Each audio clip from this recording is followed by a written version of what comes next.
Olá, pessoal. Bem-vindo a mais, na verdade, é a segunda postagem do nosso podcast Odisseia de Pandora. Nesse podcast, eu vou dar uma breve introdução do que é mitologia, por uma simples razão. Na primeira postagem, que foi a postagem de estreia, eu acabei cometendo um erro. Eu disse que o marido de Pandora era Prometeu. Na verdade, o marido da Pandora é Epimeteu.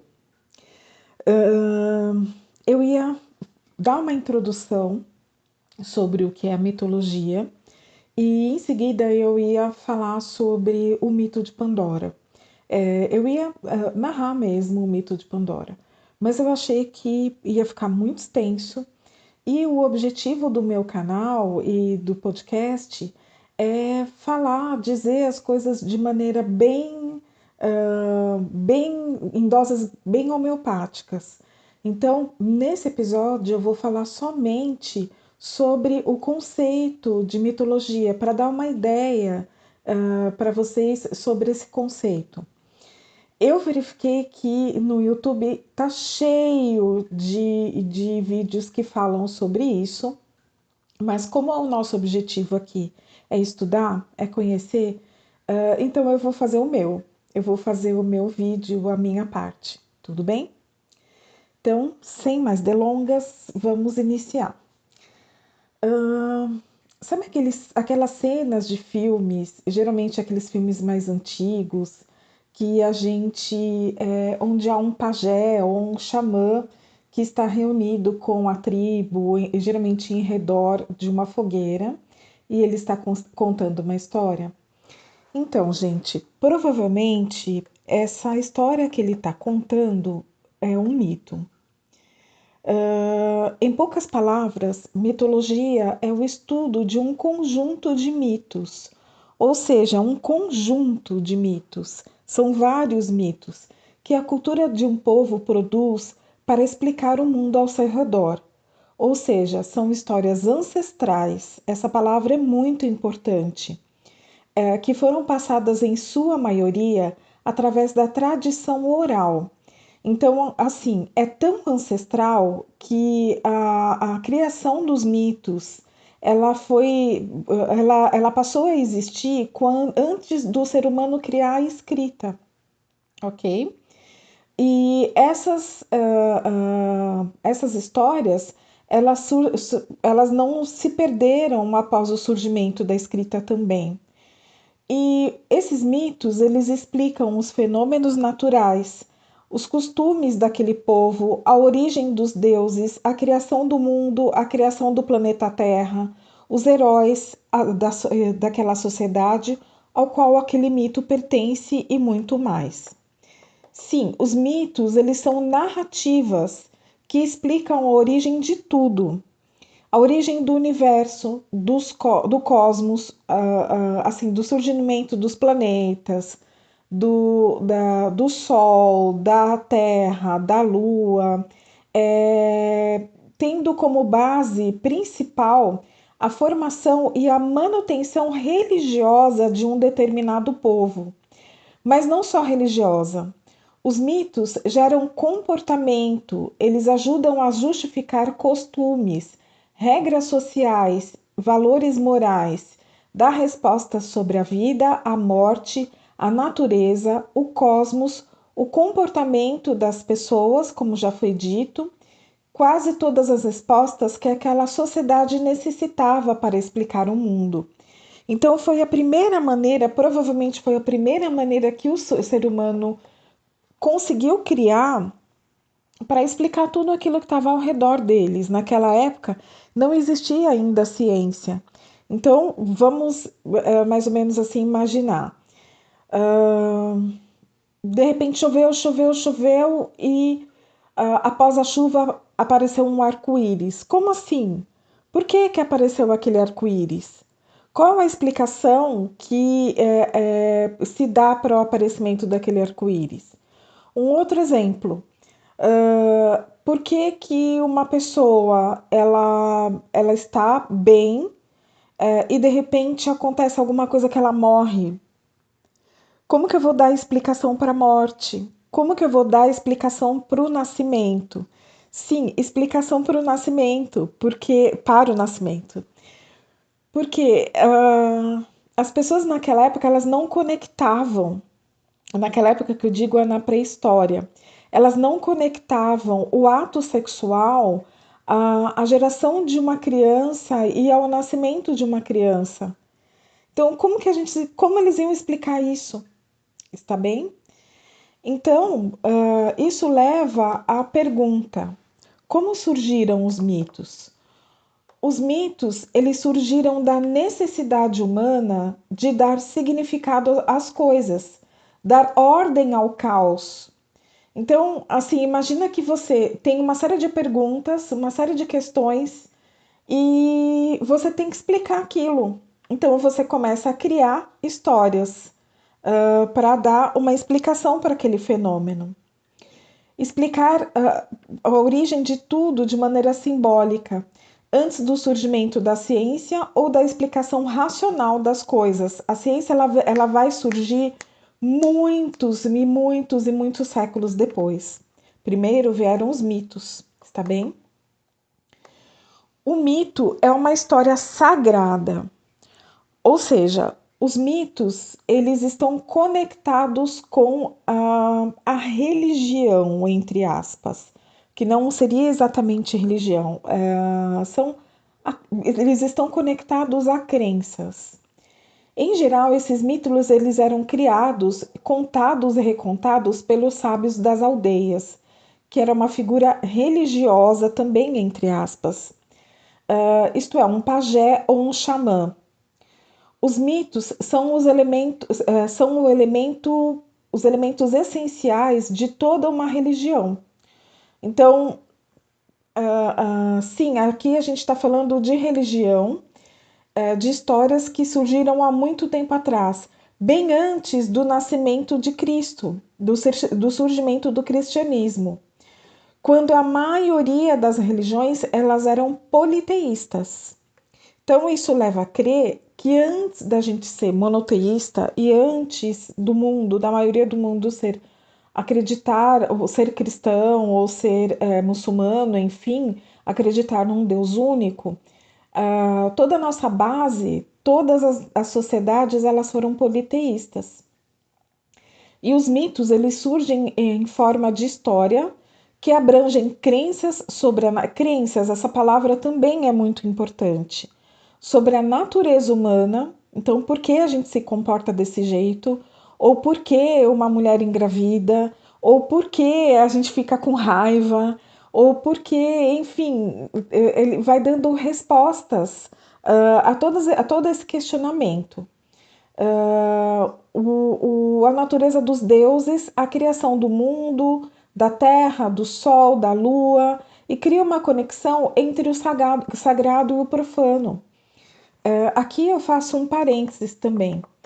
Quando eu tive aula de História da Arte, na época da faculdade, a professora disse que, assim, praticamente todas as obras que foram criadas até mais ou menos antes do Renascimento, o principal tema era a religiosidade. Independente se Deus fosse, se essa religiosidade ela estivesse conectada à religiosidade cristã ou à religiosidade pagã. Então, assim, o principal tema, não exatamente o único, mas o principal tema do ser humano foi a religiosidade, foi Deus, a existência de algo além, algo sagrado. Segundo Joseph Campbell, que era uma das maiores autoridades em estudo dos mitos, disse que os mitos são sonhos públicos e os sonhos são mitos privados. Então, os mitos eles estão conectados com o inconsciente coletivo. Ele expõe de forma inconsciente, através das narrativas míticas, aquilo que está inconsciente no coletivo daquele povo. Ou seja, são fatos da mente coletiva que se manifestam em formas de ficção.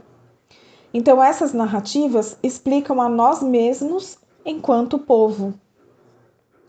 Através dessas histórias, que são repetidas ano após ano, geração após geração, é possível criar uma coesão social que guia o comportamento das pessoas daquela tribo ou daquela aldeia, em seus valores morais, na sua relação com a natureza, dão suporte para costumes, crenças, rituais, relações interpessoais, casamentos, até mesmo o próprio trabalho, até mesmo as relações de criação, vamos dizer assim, de produção de trabalho,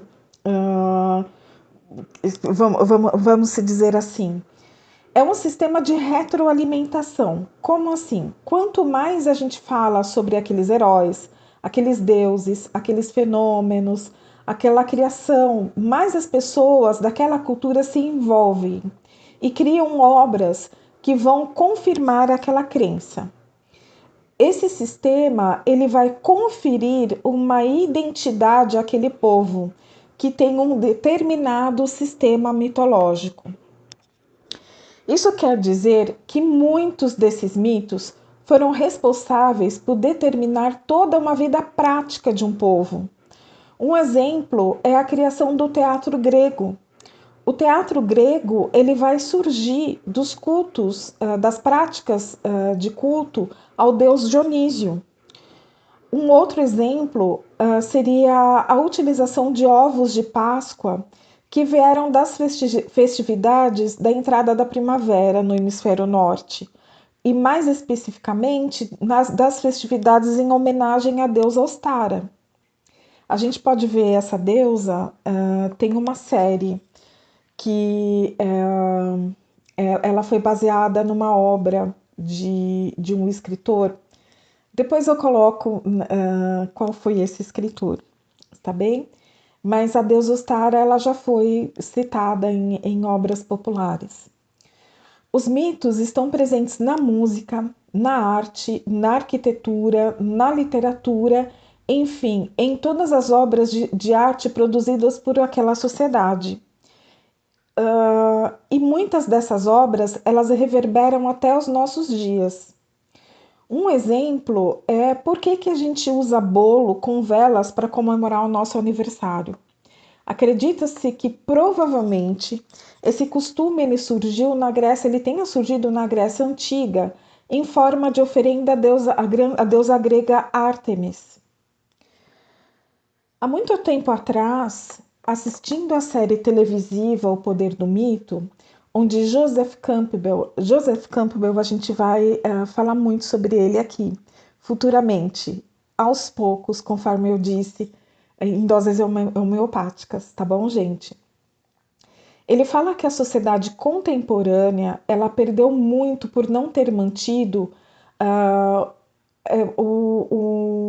o hábito de contação de histórias em redor da fogueira. Eu coloquei essa contação de histórias em redor da fogueira entre aspas. O que seria isso, na verdade? Os mitos, além deles criarem, deles explicarem, ele explicou para aqueles povos o mundo ao redor deles e criar também uma conexão entre o sagrado e o terreno, né, o sagrado e o profano. Ele cria também uma espécie de acolhimento e uma espécie de educação ou diretriz para gerações seguintes. Então seria mais ou menos como se os jovens eles fossem acolhidos pelos mais velhos. Então seria uma espécie de um ensinamento. Eu estou passando essas informações, os mais velhos passavam as informações aos mais novos, para que aqueles mais novos se sentissem acolhidos por aquela sociedade, e isso ia gerar uma sensação de pertencimento. E hoje em dia não existe mais isso. Não existe mais esse compromisso de passar a cultura, de passar o seu conhecimento de pai para filho, de geração em geração.